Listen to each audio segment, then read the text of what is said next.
stone and steel, there was a valley untouched by time. It was known only in whispers as Oren's Hollow. Travelers who passed through spoke of strange tremors at night, and farmers swore their cattle refused to graze near its blackened soil. Yet none dared dig deeper, for they feared what writhed beneath. In the heart of the hollow lived a single worm, not the kind that wriggled in gardens or curled in the rain. This worm was vast, silent, and older than the sun's first light. It had no name, but those who dreamt of it called it the Endless One. Centuries later, a wandering scholar named Aramu, obsessed with forgotten myths, arrived at the hollow. He carried scrolls bound with leather, each inscribed with half-remembered prophecies. One fragment read, "When stone splits and soil breathes, the worm shall turn the world inside out." Intrigued, Aramu camped at the edge of the hollow. For days, he heard nothing but the sigh of wind through withered grass. But on the seventh night, as the moon shone pale and full, the ground beneath him pulsed like a living heart. His lantern flickered. He swore he saw the soil shift. At first, he thought it was an illusion of exhaustion. Yet, when he pressed his ear to the ground, he heard something, whispers. They were not in any tongue he knew, but they spoke in rhythms, like the hush of tides and the rattle of ancient bones. Each night, the voices grew clearer.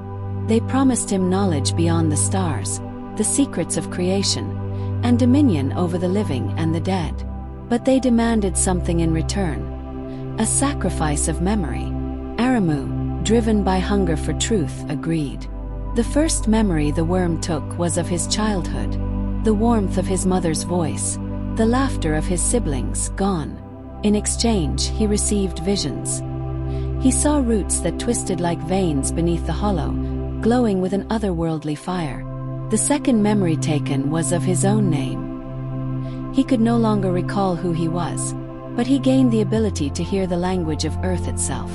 Stones groaned, rivers sang, trees muttered in dreams. The third was the cruelest. The worm took his reflection.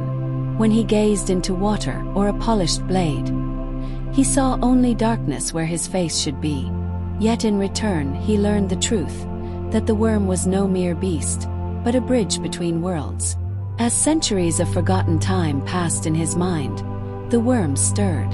Its body was longer than rivers, its skin carved with symbols older than language, glowing faintly in the black soil. It spoke directly to Aramu now, not in whispers, but in thoughts that cracked like thunder. "I am the thread that binds worlds. I crawl between the living and the dead, between dream and waking. When I rise, the sky shall fold into earth, and the earth shall spill into sky." The hollow trembled. Villages miles away collapsed into dust. The scholars who came after found only ruins and a single journal half buried in ash, Aramu's, its last page written in trembling hand.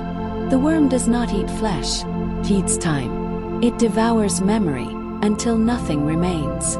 And when it has consumed all we are, it will surface. Pray you are gone before it rises. Some say the hollow still breathes at night. Farmers avoid it, but children dare one another to place their ears against the ground. A few return pale and silent, speaking no more. Others vanish altogether. They say the worm waits, just beneath the stone, turning, hungry for the last memory of the world. If you're hearing this, you're already part of the top 1%. Stay in this circle of greatness. Subscribe and like now, or you might never hear from us again.